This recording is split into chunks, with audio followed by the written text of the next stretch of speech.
you don't believe what I'm saying right now, do something as simple as this and just grasp the concept of it. If when the next time you're on the phone, smile.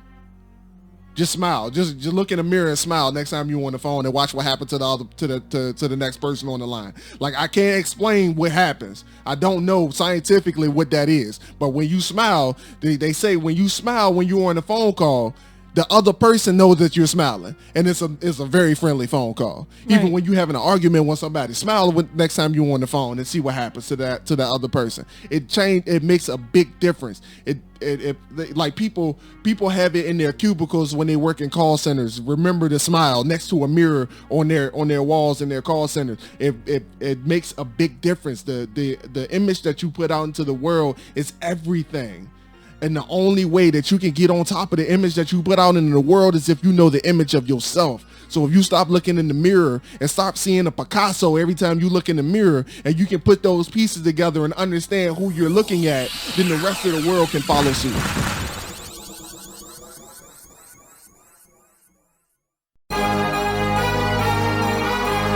What are you doing today that makes you better than the person you were yesterday? That is part of the Ascension brand. That is the motto, the heart of what we stand for. When I pass away, I want people to know.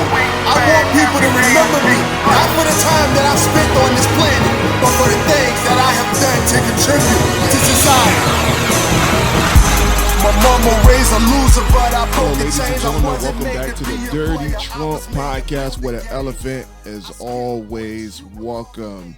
This is your boy Aaron Mack, the man also known as AJ McMullen, and I am here today with Alyssa Ramirez, the Love, the fantastical Love. All right, so today, as you guys can see, we are actually back in the studio, or the what we like to call in the Makeroom household the storage closet, because no one actually wants to use the studio anymore because everybody too lazy. But it's all good, and I just want to let y'all know, like, for real, like, I would much rather use this studio.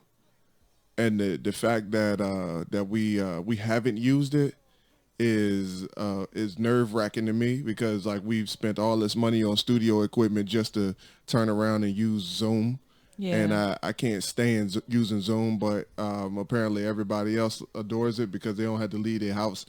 And it's perfectly. It seems so impersonal. It's understandable though, because Marcus live out in BFE, so I get it. It's about it makes it convenient. Yeah. I kind of knew it wasn't going to be a permanent fix when we started anyway. And yeah. I kind of figured that we had a plan worked out to actually do it like after work or something like that, and that was working for a little while. But I think just how people preferences and things started to kick in. That's why we stopped using. Convenience over opportunity. Yeah, I wanted to say that, but everybody liked being in their own comfort space and all that other stuff like that. So I get it. I completely understand. So I just for the record, I hate using Zoom, and I love actually being back in here in in front of this microphone and right at this table, looking at this mixer with my headphones on. I love it. I absolutely love this. This is my flow right here. And I would love to do this on a full-time basis, but we'll see about that. We'll see. Right here, today we are here to talk about a little bit of a challenging topic, because it's something that a lot of us go through. And if we don't go through it, it leads to stunted growth. Yeah, and also that like the people who don't go through it they're delusional about life. Yeah, they are. And I'm not gonna jump into it too much. I just want to. I'm gonna let Alyssa speak on that and get into that before I actually talk about it and like go too deep into it. But Yeah, how have you been? You know, like catch the people up because it's been a while since you've been on the podcast. Not that long. It was just in May. Yeah, but that's a long time in the podcast world. Catch the people up. I've been doing okay. Essentially just trying to get out of corporate America, for more and more reasons every single day. I think that I'm just kind of fed up, and I think that that's kind of where this topic kind of grows from, is just knowing that I can do better. I can be better. I have more to offer the world, and I need to be in a place that actually values that, in places that I'm not actually going to be told I'm too passionate about my job. Yeah, how'd that work? And then in the same vein say, well, we need your passion, but we don't need it here. And I think that that was just very frustrating. And you got it in those words, right? Mm-hmm. That's hilarious. And then they would tiptoe around the whole situation because I was too passionate, and they were afraid that I was probably going to blow up at them for saying that I was too passionate. Yeah, that's usually how it always is. They kind of give you that look like, you all right? Yeah, You good? they refuse to make eye contact. You good? Ever since then, they refuse. Yeah. Yeah. And I think that it's a situation that I feel like being too passionate is also just code for we don't want to talk about being ethical. Yeah. So that's... Because in most cases, and I know that most of us who's listening to this have come across this where you want to do the right thing, but you're looking around at the environment and like nobody in the environment, even the people who are leading the charge, they are not doing the right thing either. So it's like, Right. Why would I? If I get in trouble for doing the right thing, what's the purpose of doing the right thing? Right. If I can do the wrong thing and get praised for it, then why do the right thing and get Kicked down or get kicked under the say below that the belt. you didn't do it a certain way that's been the status quo for too long. Right. And Because it's like if your leadership ain't doing it correctly, if they not doing it ethically, and you come around and you turn around and do it the right way, and somebody give you praise for it, it shines a light on them. Yeah. In reality, it shines a light on the people who's doing it wrong because it's like, okay, they did it right, so I can't have that. I Bitch. can't have my employees. bitch. Yeah. Yeah, you outshine them inevitably. You take the reins from them. Yeah. Still got junk on the table. Told y'all this is a storage closet. All right, so during that situation, right?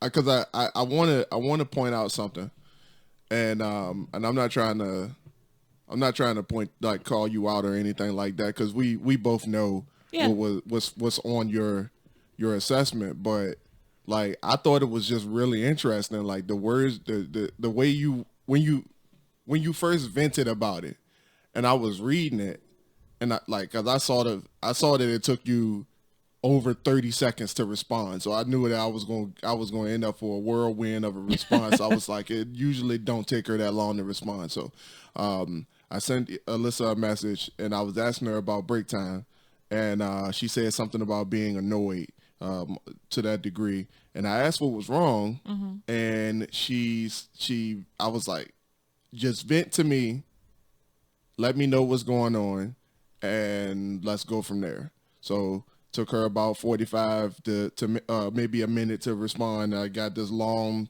paragraph, and it said, it just like she was explaining to me what was going on in her day, but I noticed that there was a lot of key phrases that she was saying that her assessment that we did a few years ago. It was like 1.5. Was it? Yeah. It was 2020. Yeah, you're right. Never mind. I'm wrong. Yeah, it was 2020. Summer of 2020, yeah. But I asked her what was going on, and she told me, and I was like, these are a lot of key phrases that her assessment said that would happen. So I pulled up the assessment. I looked at it, and I was like matching it up, and then I didn't say nothing. And we got in the car and she further explained the situation to me, and I was still like, just like, yo, you know what? Like, everything that you're saying is things that you could work on your assessment. Now, my question is that when you were saying it out loud, like as you were telling me the situation, were you thinking that already, or? I mean, it's always been something that I've been trying to work on, but I also know that I'm one of those types of people that if no one else is going to help me out, then I'm just going to do it myself. And that was just something that, okay, do I work on self-improving and just keep pushing to try and get everyone else on board? Or would that be too passionate? Where do we draw that line at? I'm trying to figure that part out. Right. And so it leads to a conflicting sort of decision of, okay, personally, I would love to improve day by day or improve on the things that need continual improvement, like my ability to ask for help, my ability to What you suck at. stay,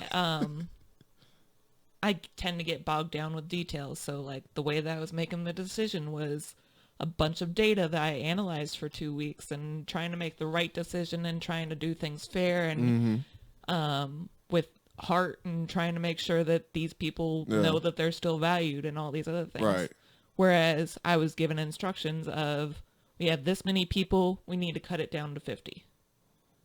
And I was like, oh, so we just want to drop 75 people? Like, that doesn't seem very ethical. Absolutely. So here I am trying to do the right thing and try to elicit the feedback from my mentors and from my coworkers and everyone else. Which mentors, though? I mean, So you were trying to bring leadership when you were supposed to be bossing. that's beside the point. I shouldn't have to be the boss. And I shouldn't have to make the decisions and take all the blame for something that I don't agree with.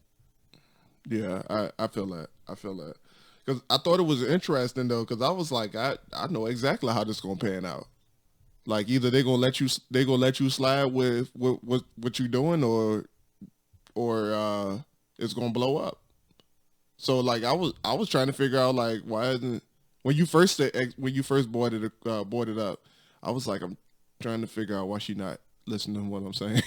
Like, it's just because it shouldn't work that way. Just do it. Like, I mean, it's corporate America. I feel you, but it's corporate America. They don't give a damn how it's done. Just do it. I mean, that's all well and good, but at the end of the day, like, the whole reason that I got a business degree is so that I can actually be different than the status quo, that people can feel valued, so that they didn't just feel like a body that needs to be moved. That's college talk, love. That's real life talk if you try to make it. I guess. I mean, maybe if you were working in like corporate or something, it might be a different story. But like, I can't see like this experimental spot that we work in. Like, this is literally just the storage facility for fuck ups. And it's starting to show. Yeah. Because people just do a whole bunch of random stuff up in there, and then they like screw up the whole culture in there. Then they just go on and get promoted somewhere else. I don't know how that works, but and then move on with their lives and keep moving that same toxic energy and destroy everybody's lives in the process. Yeah. Oh my. But yeah. So this episode, right? What we want to discuss is the ability and the inability to actually figure out the things that you need to improve on and go from there. Like, because what I'm noticing and a lot of the people that I'm coming across is that most people don't want to know what they're not good at. Yeah. Like, you just walking around here like you straight perfect. Like, you just got all of your stuff together. Like your stuff don't stink, and you just walk on water anytime water comes up. Like, you can turn water into wine. You're perfect. There's not a scratch on you. You ain't did nothing bad ever in your life. And there's some people who really do feel like that. And And it's the amount of times that I had to like pull somebody to the side and let them know, like, yo, you not as deep as you think you are. Like the amount of times I had to have that conversation is daunting to me. Yeah. And I know you as a trainer at the job, I know for a fact that you had to have that conversation a lot. At least 6 times a day. It gets exhausting, man. I'm like, yo, y'all grown. Like, how do you not know? And then they wonder why we're too passionate. Somebody got to be. I can tell you that I'm not anymore. I feel that because I had to ask the question a little while ago. I'm like, yo, y'all telling me I got to do this, but it don't feel good. Yeah. Like whether you tell, like, and you got all the answers. You tell me, hey, this is, hey, you just got to let them know that they got to do this, and this is how it is, and this is just the way it is. And I don't care how you do it, just do it. I'm like, bro, like you telling me that I got to be cold hearted and just compassionless about human life at this point. Like which is just why let me we're know. in the situation that we're in with the building culture. And right, and I'm like, just tell me, just straight up, flat out, tell me to stop caring about emotions. Just do or it. About just people get it in done. General. And then they give you this like crazy answer, and then turn around and start complaining to you about that when you're not in the official conversation about the job. Mm-hmm. They turn around and complain about the same stuff, and then want to tell me, man, I'm like, get out of here with that, man. I'm gonna take care of my people the way I see fit. That's how I feel like at this point. Yeah. Well, and not only that, but it's so funny, like the overly politicized environment for the building. It's like, oh, I'm around this person, so this is how I'm going to feel about this in this moment. Oh, my God. But then around an entire different set of people, or even better yet, when I'm too passionate in this situation, the fact that I'm not giving the same passion that I was giving to this and this during a certain period of time, mm-hmm. now all of a sudden I don't give passion to either, and then it's just a big old problem. Like, decide what you want, communicate that to me, and I can change accordingly. Right. And I love the fact that, like, and I catch people in conversations where I'm looking at them like, yo, you stressing out about that of all things. Like, I want to, and I mean, maybe it's because of who I am and what I do for a living.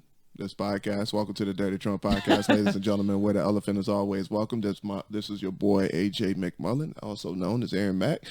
Sometimes I want to take the people who claim to be my management and leadership and put them under my wing, because I'm like, yo, there's something you need to learn from me, and I'm your underling. And I'm like looking at them like, yo, you really done lost your goddamn mind, and you think this is right. Mm-hmm.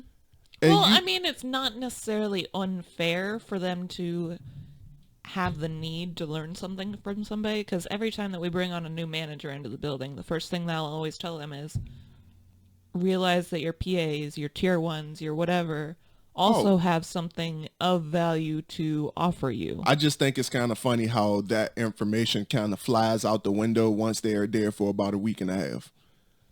At most a month. At most.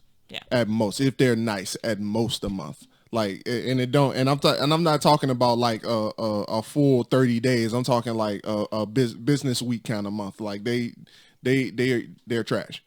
Yeah. Like they usually get in, and it happens every single time. They get in and they feel like the job and their title and their authority is more important than learning what needs to be done in order to succeed. Yeah. And now that's a microcosm for like a lot of things in life. Like you feel like that, like in most cases, like you feel like because you were a senior in high school, there's nothing you can learn from a ninth grader. Mm-hmm. You feel like because you're the parent, there's nothing you can learn from your children. Yeah. You feel like because you're the teacher, there's nothing you can learn from your students. Or you feel like because you're your teacher or the professor, you don't need to be in the student seat. Mm-hmm. At all. There's nothing you can learn. You're absolutely done with learning in general. And I think that's what the biggest problem is, because people feel like they are done with learning. And when you're done with learning, You're dead. You're dead. Like, that's it. You're done. You're done. You're dead. There's no growth. There's Right. nothing to be, you can't share anything with anybody because everybody around you, if you're not changing your circle, if you're not learning, you're not changing your circle. And if you're not changing your circle, then nobody around you can learn anything from you. Then you're just in a dead community. Right. And they always say that if you're the smartest person in the room, you're in the wrong room. Right. So like, there's always somebody that's going to know more than you. And if you aren't continually progressing towards someone that's a little bit smarter, a little bit more wise, a little bit more experienced, then you're doomed to fail. right. And that's why we always preach getting off your own planet, because if you're just stuck on you, then things are happening around you. The world is changing. Your universe is changing around you, and you haven't even pulled yourself off of your own epidermis to even look into anybody else or find any other knowledge. So by the time you pick your head up or actually poke your head above the clouds, you looking around like, yo, where everybody at? Right. Like, yo, y'all just left me. No, they didn't leave you. You chose to stay refused to behind. grow. You chose to stay behind. So it brings me back to a situation of one of the guys that one of my associates, that he wants to move up, and this is a dude who, like, in my perspective, has been the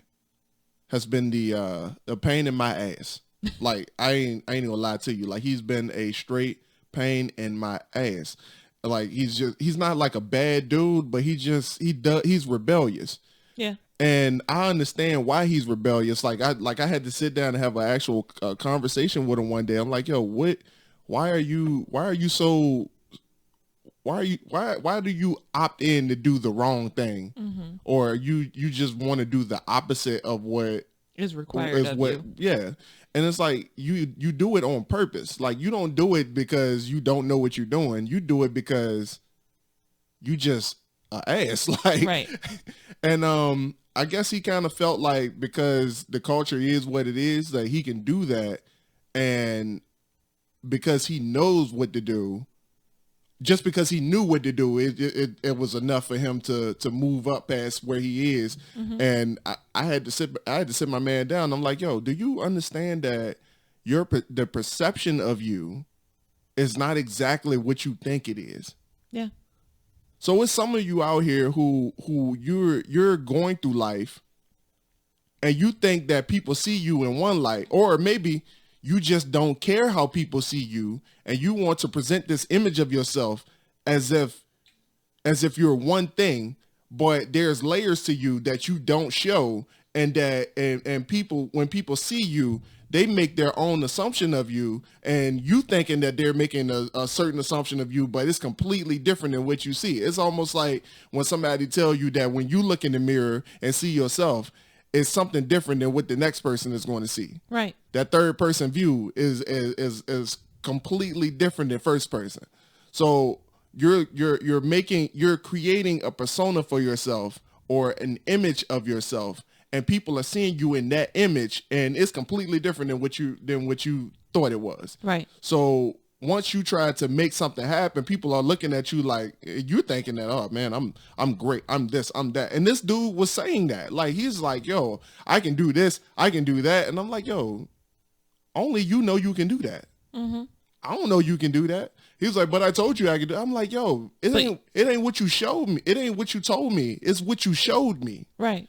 And you he show didn't get me that you're just gonna BS around all day. Right. And that's what I told him. I'm like, yo, this is a matter of perspective. Mm-hmm. It doesn't matter what you say you can do. It's only what you show you can do. Right. And that is a big thing that people don't understand. Like, you want to be you. Yeah. But the world needs you to be something else. Mm-hmm. And it's just sad that everyone just has the inability to necessarily look upon themselves or seek outside advice or seek other people's perspectives and like, what are areas that I can improve? Can I do this? Can I do this better? How should I have done this? And that was what was funny about the whole situation with me, is that I was saying, I was being told that I didn't communicate with my team effectively, that I didn't account for the right details, that I was having pre-qualifications in something that didn't matter unless they planned to be a certain position in the building. Which is messed up. Yeah. Like the whole situation was messed up. Right. And not only that, and I was like, okay, feedback received. Now let me ask you a question. How would you have taken care of this? How would you have knocked off 75 people? The one individual that was primarily speaking, she said, well, I don't really have a good way to do that. And I was like, okay, so what did you expect me to do? Bingo wheel. And then the other... Randomizer. And then the other one was like, well, I don't care how you do it, just get it done. Exactly. And that is exactly what I did. I got it done. What do you want? And then they get upset that the two individuals that I was about to drop, I end up being like, all right, fuck it. I'm just going to add them in. Great. Whatever. Done. It's done. Only for them to say, well, have these associates already been communicated that they're in the class? Yep. They sure have. Well, we've escalated to the general manager, so we're going to have them taken out.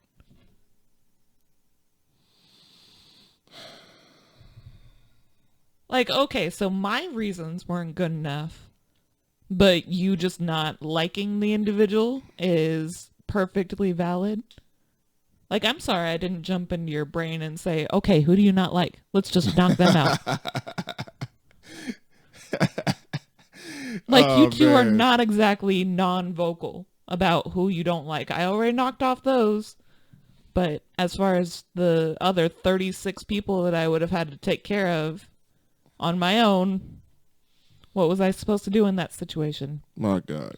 Yeah, it's crazy, man. Like, I would love to take people like that and just because all right, so we on this vest color thing real heavy. Like, we on this vest color thing real hard, and folks be like pumping up their chest and doing all these like theatrics. It's almost like a peacock in the wild, just like flaring they tail feathers. Yeah. Like, it's almost like that. And like, I just be wanting to pull people to the side and just have this conversation with them. And I'm like, yo, like you need to chill. Like, leadership principles dictate that you should go in a different direction than where you're going.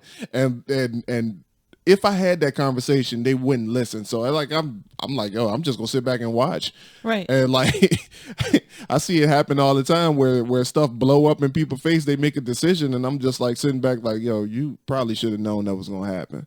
And like, not only should you have known that was going to happen, you should have known what was going to happen based on the last time you tried that and it didn't work. Like, why are we still doing things that don't work? Yep. But then, because everyone wants a light switch project, and they want an opportunity to see that they're higher up than everyone else, that their title holds more weight, that their experience is more valuable than someone beneath them. Mm-hmm. And there's some of y'all out there that's so sick and that you can't even, you so stuck on trying to look good in front of everybody and trying to make sure that people see you as an authority that you can't even come up with your own ideas. You had to take it from the people under you. Mm-hmm. And it's just so sad that that's become the environment, that no one is willing to necessarily have that own frame of mind of, okay, I have areas to improve here. I have this that I could have done better. I did this and it didn't work out that way.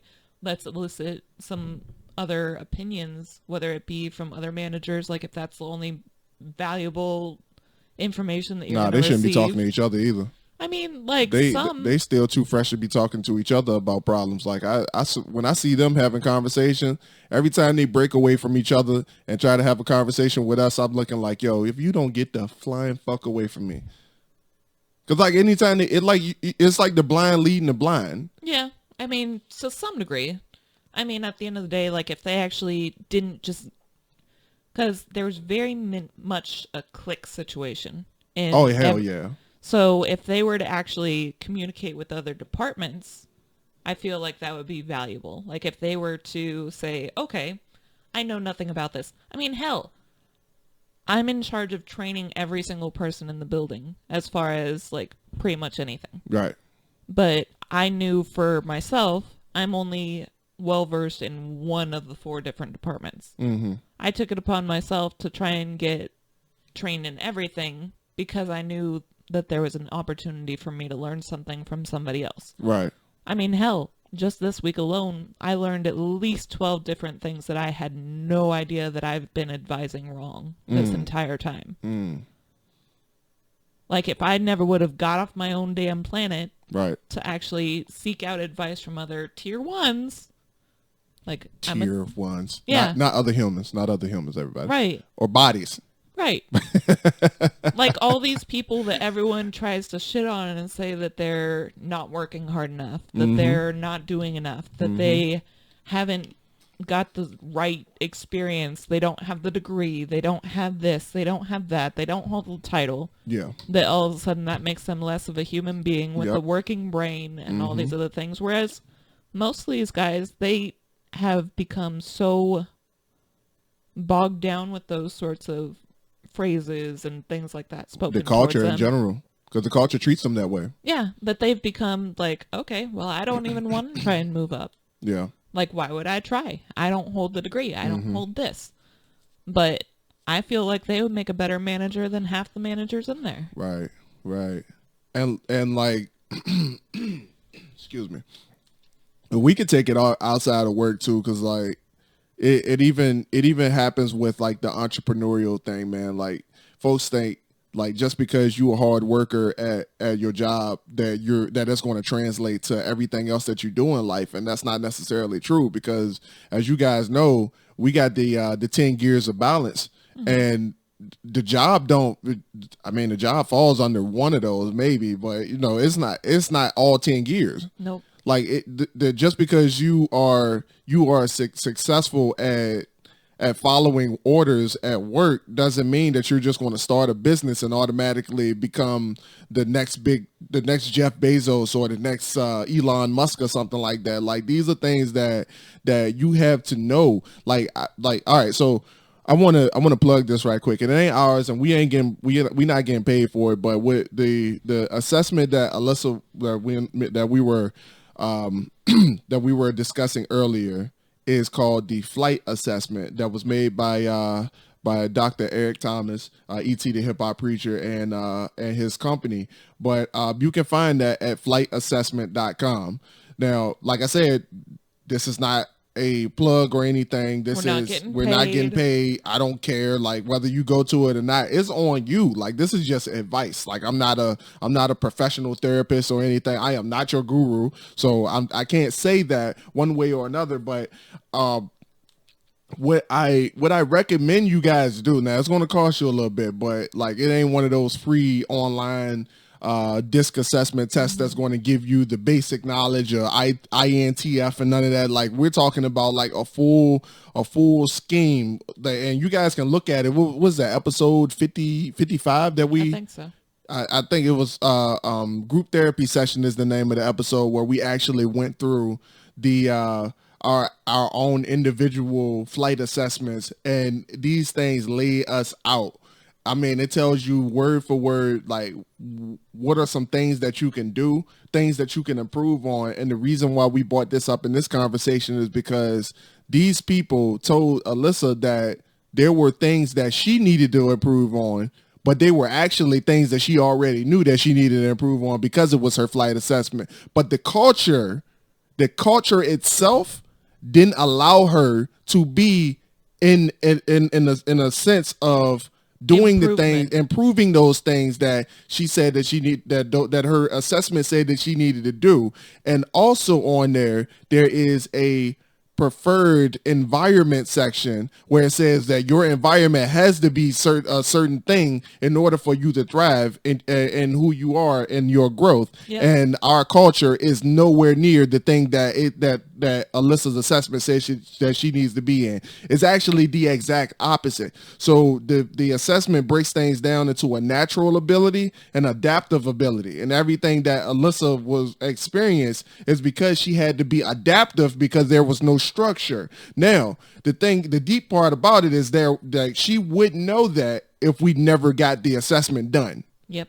We would be completely up the creek without a paddle if there was no assessment to be had, if she didn't know that she had those qualities or those tendencies to pull back whenever there's a lack of structure. If we didn't know what was going on, if we didn't know how to handle that situation, I wouldn't know how to talk to her when she was down about it. I wouldn't even know to bring up the assessment and say, hey, we need to go over this. We would just be in a situation where we're awkwardly having a conversation and I'm just trying to calm her down. Right. And I knew exactly how to do that because I've already studied her assessment. I've studied my own. I studied Marcus. I studied Coco's. I studied my mother-in-law's, my sister-in-law. Like I studied everybody's assessment because I need to know the people that I'm around. This assessment even goes as deep as to tell you how to approach a certain person, how to approach this person, how not to approach this person. It goes that deep. Yep. So if you need and the reason I'm saying this because you guys gotta stop. You guys gotta stop believing that your shit don't stink. Like that's the prime thing that we're trying to get you to understand, that if you don't wipe your ass, you're gonna smell like shit. Like straight up. Why would you use that? If you don't wipe, you're gonna smell like shit. Like it is what it is. So if you have a problem, if you have a tendency that you need to work on, or you are doing things that work against your best interest and you don't even know that it's working against your best interest, you need to figure out how to understand yourself. And some of you, and I know I talked about getting off your own planet, but some of y'all don't even understand the land that you own. Nope. Some of y'all just walking through life like you just it's an accident. You just wake up by accident. You go to work by accident. You eat the food that you eat by accident. You think by accident. You get fat by accident. Like you get broke by accident because you don't understand anything that you're doing. There's a process to everything that you got going on, and you don't understand the process of anything that you're doing. So you stepping into a whole bunch of different random ass processes that you don't understand, and they're doing things to you, and then all of a sudden you become someone who just knows how to do a whole bunch of different things by accident, but you still ain't got no money. You still ain't got the life to go along with the things, with the skill set that you have, because you haven't tied yourself down and looked at the processes and the things that you are doing. So understand yourself first. I swear to God that we were lost. Mm-hmm. I'm going to go ahead and put it that way. We were lost before we got these assessments. There was nothing. 100%. There was nothing. Like we were those people. You were like, I'm just going to go to work and I'm going to try to climb this corporate ladder. You hated being there, but it's all good. You're just going to pretend like you were going to be, like you wanted to be there for the rest of your life. Fake it until you make it. Yeah. You were going to do that. Yeah. I was going to just spend my life trying to catch up to you and follow your success and try to emulate the same success, even knowing that you had no interest. I had no interest, no intentions to stay in corporate America or do what corporate America tell me to do. We were going to do that until we got these assessments and we looked at it and said, oh man, this is not the life for us. This is not the way. This is not the way. Like we were going to do that. So our lives changed in the best way possible when we learned ourselves. Well, and we had the open mentality to even receive that we weren't necessarily doing things the correct way. That's right true. Now. That's true. Like there's a lot of people that are going to be like, oh, that's nothing like me. Yeah. I shouldn't do that. Ooh, that's not like I am. All right. Well, I don't agree here. And we've seen that happen so much. I kind of agree here, but I don't agree here. We've seen that happen so much. There's so many people resistant to their own abilities their own flaws. Yeah, grow, that they become so blind to everything that they can improve on, and they end up trapping themselves in a lifestyle that they didn't necessarily want, but it's just because they didn't agree with the way that they wanted to grow because it's more comfortable. That's so true. To not have to grow. That's so true. There's so many people that are looking for convenience instead of growth, instead of being able to achieve your higher self, to progress in life in a way that's actually that you could be destined for. There's so many people that are like, well, this way is easier. This way is what everyone's been telling me to do. Yeah. Like, why would you ever choose to limit yourself like that? And yet there's so many people that live until however long they live, where they're working until they're 75. Yeah. They're miserable. The people don't They retire never anymore. had the opportunity to travel. They never had the opportunity to live a life that they could have if they took a moment to even just try Right. to do something different, to try and learn something, to try and just live in a way that's not living with somebody else's opinion tied. Yeah. And let's touch that other people's opinion thing for a second too, because and this is something that, like, I want to take it back to the guy that I was talking about earlier. I had my own perspective of him. I knew him before I became his supervisor. I knew him prior to me even becoming a supervisor in the first place. I knew him, and I like when I got to that department, and anybody else that who get to that department, they start listening to things that other people say about him. They start listening to, okay, this guy, he's the only thing he's going to do is this. Only thing he's going to do is that. This guy is not going to do this. He doesn't work hard. He's trash. He's lazy. He's this. He's that. And when I was talking to him, like he tried to like buck back at me as I was telling him what was wrong. And I'm like, all right, I feel you. You believe that, and you should. There's nothing wrong with you thinking highly of yourself. But I need to let you know that the perception of you isn't what you think it is. Right. Like, you feel that way about you, and you need to keep feeling that way about you. But what you had to take into accountability is how everybody else see you. So if the reason I brought this up, right, and because he took this information and he made a full 180. Like, my dude is getting praise now from the same people who said that he won't shit. There was a little resistance first. There was okay, he just wants something, or he's not doing it for the right reasons. Okay, whatever the case is. But the thing is, when I told him about himself and got him aware of the way that people see him, once you guys get to know who you are and how you show up in the world, do you know that you can actually paint the picture of how people see you when you know yourself? Do you get it? Like, when I was able to show this man, this grown man who had just been living in a lie for so long, he said he's been working at that company for 6 years now. When I told this man exactly who he was, and who am I to say exactly who you are? Only thing I can tell you is exactly what I see. That's the only thing I can tell you. But when I was able to have this conversation with this man, do you guys know that because he was having this conversation with me and everybody thought that he was lazy, they thought that this conversation was just us bullshitting? And I let him know that because the picture has already been painted, because this perception of you has already been created, I want you to understand that you are going to get some adversity.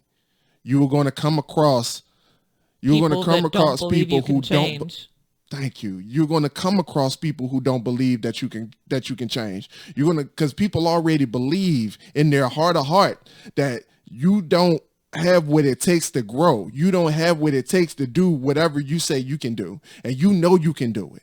All you had to do is figure out how to show them. And the only way you can figure out how to show them is to figure out who you are. So when it happens, and I'm telling you guys this because it's going to happen to you. Some of you guys grown, you're adults. Most of y'all older than me. You're going to come across those challenges of people who think about the old you when they see the new you. So the only thing that you can do is when they give you that adversity, when they give you that, when they challenge the new you, the only thing that you can do is persist on that new you. Well, and not only that, but like, you have to acknowledge the fact that, yes, that was the old me. I've taken these steps to grow and Right. change and this, that, and the other, the stuff that you've never said that I could do. Address the elephant. Yeah. I mean, at the end of the day, not only are they going to be aggressive with their own opinions of you, you have to point out the fact that you know yourself better than they do. Right. Yeah. And it's going to be tough, man.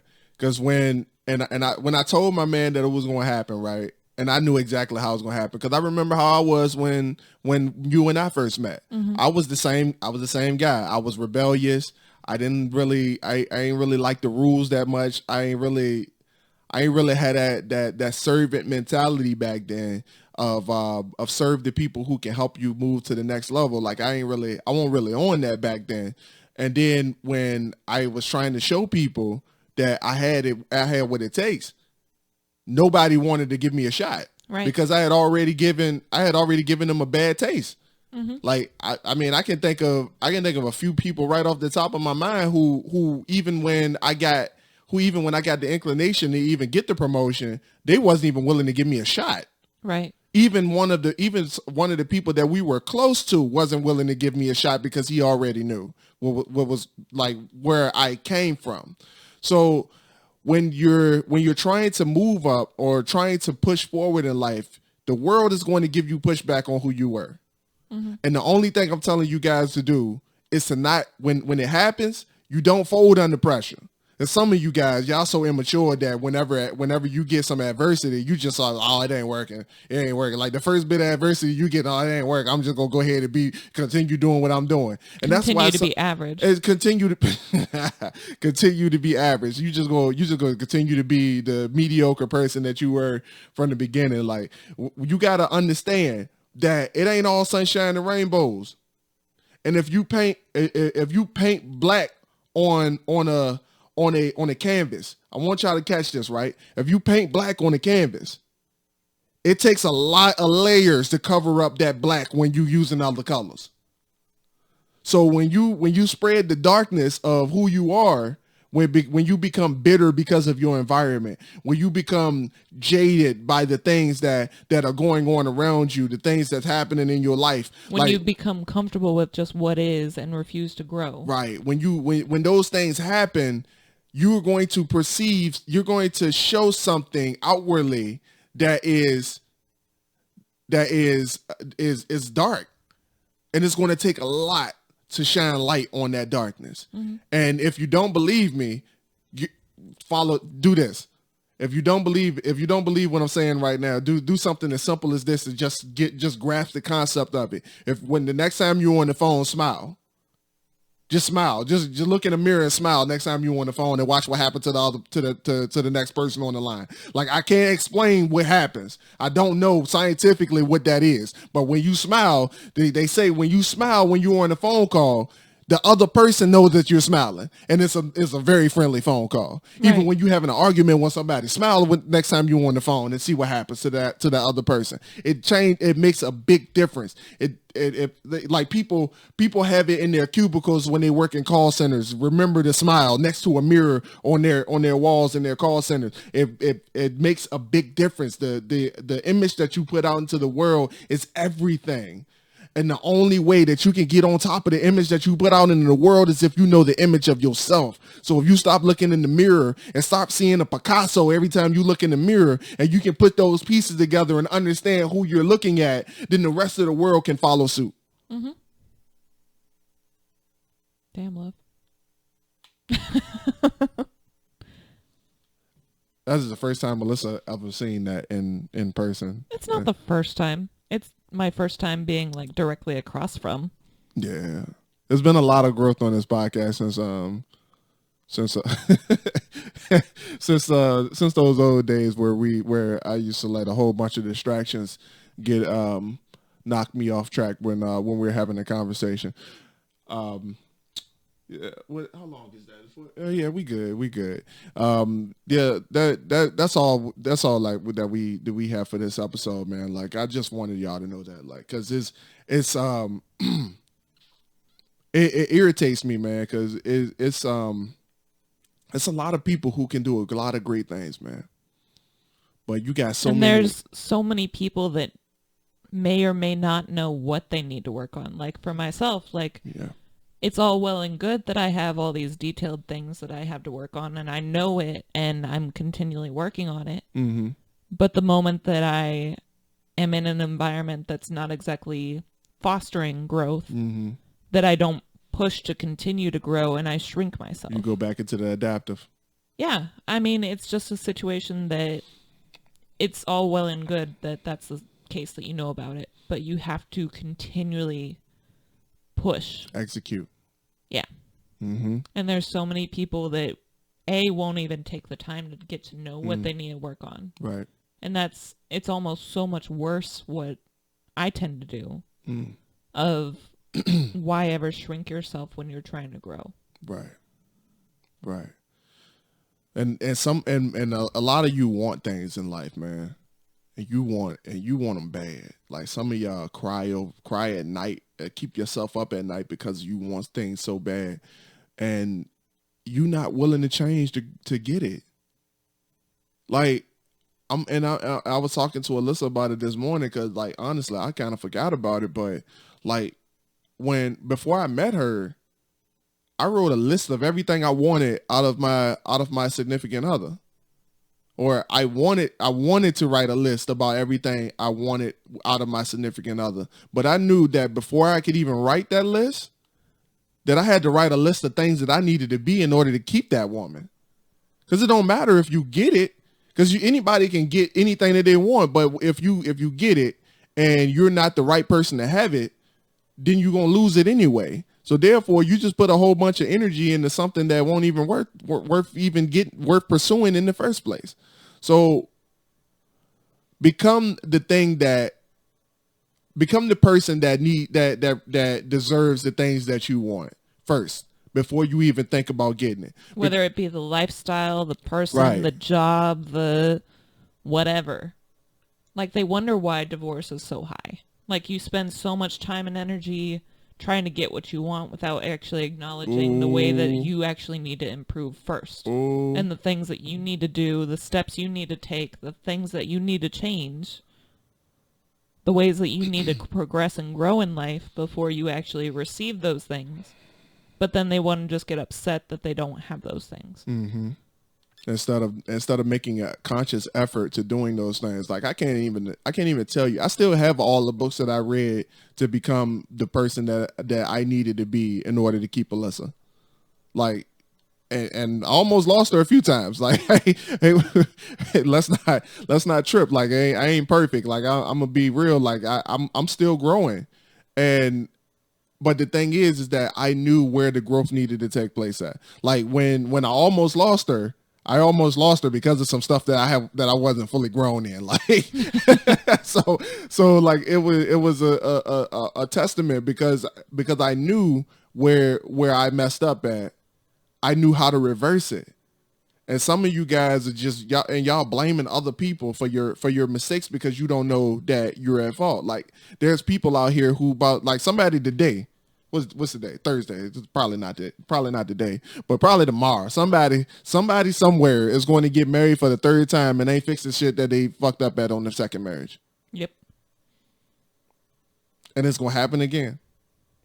And then they'll be divorced in less than a year. Sad to say, but it's going to happen again. Like, oh, the last one, yo, you just like the last one. No, you just like you, and you just drove the last one away, so I'm leaving too. Right, like there's a common denominator There's here. a common Maybe you denominator. should look within yourself to try Right. and figure out what that might be. Right. My first relationship wasn't the best relationship in the world. I knew exactly where I messed up at though.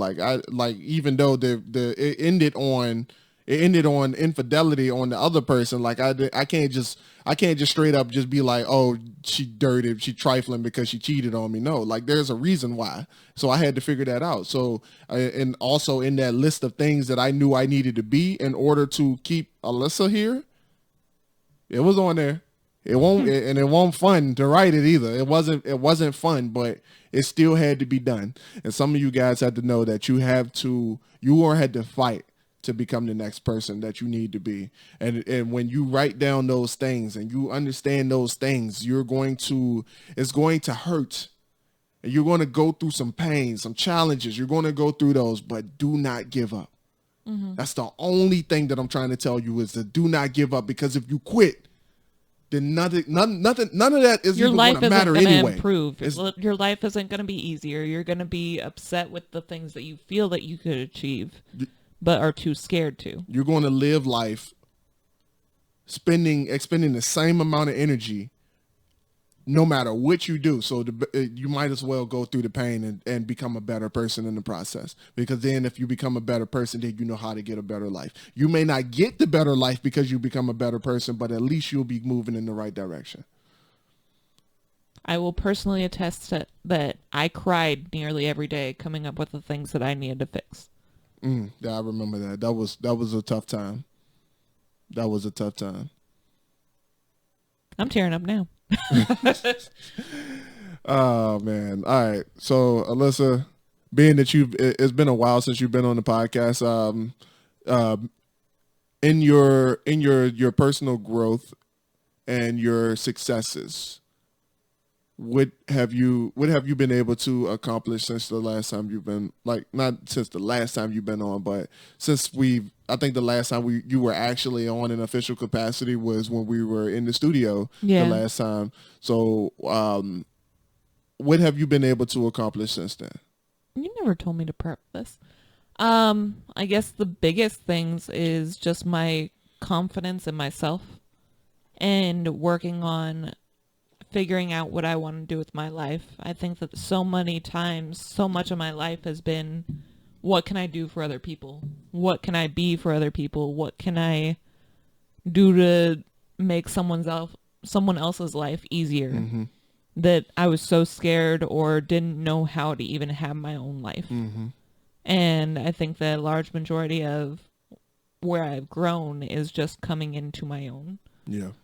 Figuring out what I'm actually passionate about, figuring out what I want for my own life, what I expect from others, what I don't expect, what I won't tolerate, where to set boundaries, I think is the biggest piece. Yeah. I'm learning to be a little bit more open with those around me. It seems like I still have room to grow with when and where to have open boundaries and when not to. But yeah, just I think the biggest thing is not learning to limit myself and actually learning to expect things from others that I just refuse to accept from others because I thought that it was too hard to enforce or felt that it was too selfish of me to expect that somebody would show respect towards me. Or I was a doormat for so many people for so many years that it was so hard for me to overcome that. And now I'm too passionate because I actually enforce my own.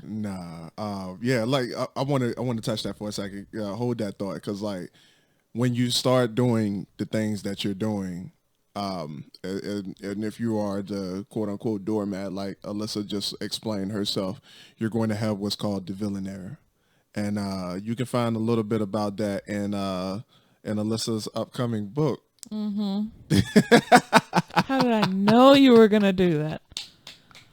Yeah. You can find a little bit about the villain error, talking about that villain error. Explain that a little bit. I ain't gonna take your thunder. Go ahead and explain the entire book or the villain just error? The villain error. Go ahead and talk about that, because as it relates to growth and changing yourself. You're going to have that when you have that pushback. People are going to look at you like you're the problem because of you've changed. You take it away. Go ahead. Yeah. So there's obviously going to be so many people, whether it be your family, your friends, your significant other, whether it be just people that you work with. There's going to be so many people that are used to you being the doormat, being the yes man or woman, being the one that they can always rely on to do anything. Hey, can you spot me this amount of money? Hey, can you give this to me? Hey, can you drive me here? Hey, can you do this? Hey, can you do that? When you spend so much time and energy giving to others in that sort of way that you might not have that $5 that they need, but at the end of the day, you'll do everything that you can to try and give every last penny. You might not have even like a blip of gas in your car, but you're willing to drive them 2 hours. Right.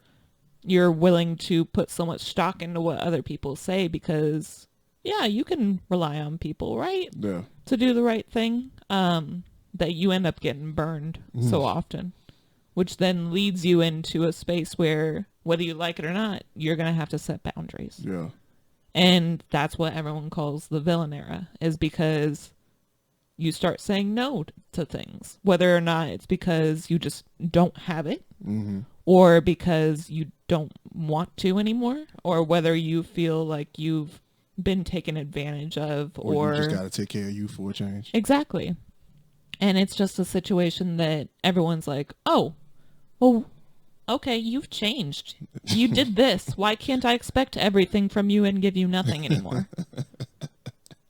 And I think that for that reason, the villain era has been like by far one of my favorite things, because it's not only allowed me to not only accept myself a little bit more, I've learned to spot who my real friends are.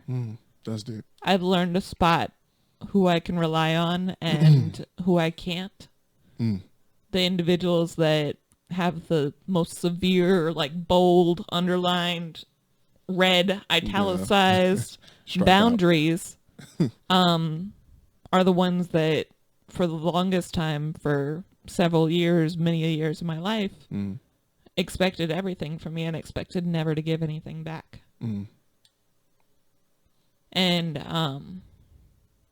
I think that there's so many people that are refusing to go through their villain era because they don't want to be a terrible person. Right. Or because they don't have the self-respect that's necessary Yeah. to see your own value and in comparison to what you always did for others. And let me tell you, if you do for a villain era, if the people around you had a problem, and the first thing they say is call so and so up, they'll fix it. You need a villain era. Yeah. It's about that time for you to get this, for you to understand this concept of the villain era and as self growth. And actually, you might actually benefit from Alyssa's book. Go ahead.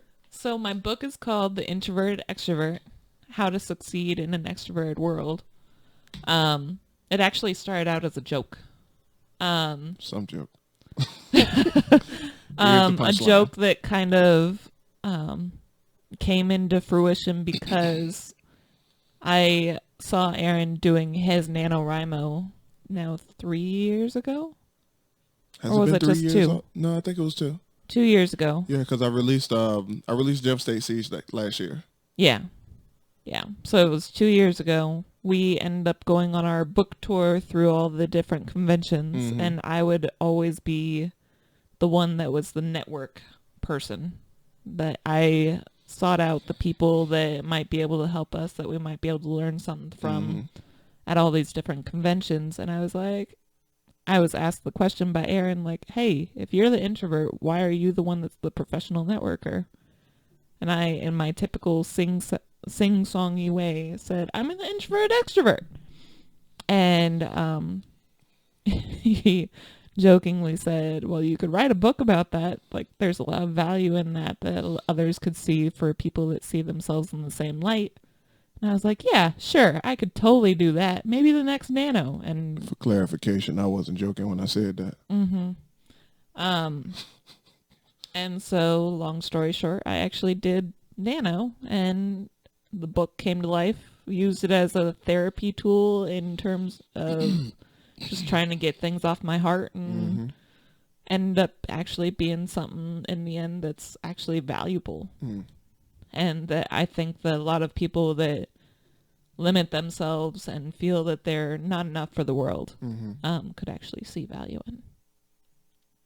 And I'm going to stop there because I'm getting emotional. But it is a great book, and I promise not to let you guys down. When can we expect The Introverted Extrovert? I am going to be releasing it on August 9th, so a little less than 2 weeks. Now the next 2 weeks is gonna be a challenge, so we still got to get it ready. But other than that, ladies and gentlemen, the fourth book of the Arcane and Calamity series, Shadows of Meridia, will be also releasing 1 month after Alyssa's book on September the 20th, and also I'll be in Chesapeake at the Chesapeake Library, I think it was. I think so. For Black Ink Con. I will have more information on that in the upcoming weeks. And because there's a lot of preparation that we need to do in order to get to that point to be ready to go there. I have a keynote that I had to do for world building, which I'm not even sure how I'm gonna even do that, but it's going to be interesting. You're gonna figure it out. Yeah, I'm gonna figure it out. It's gonna be Opportunity for growth. Right, exactly. So with that being said, ladies and gentlemen, I know Marcus isn't here. The elephant has come and the elephant has gone. And always believe that, ladies and gentlemen, this has been the Dirty Trump Podcast. My name is AJ McMullen. That is Alyssa Ramirez. And always remember that those who shy away from the elephant are doomed to be crushed by the weight of it. Ladies and gentlemen, we will see you guys.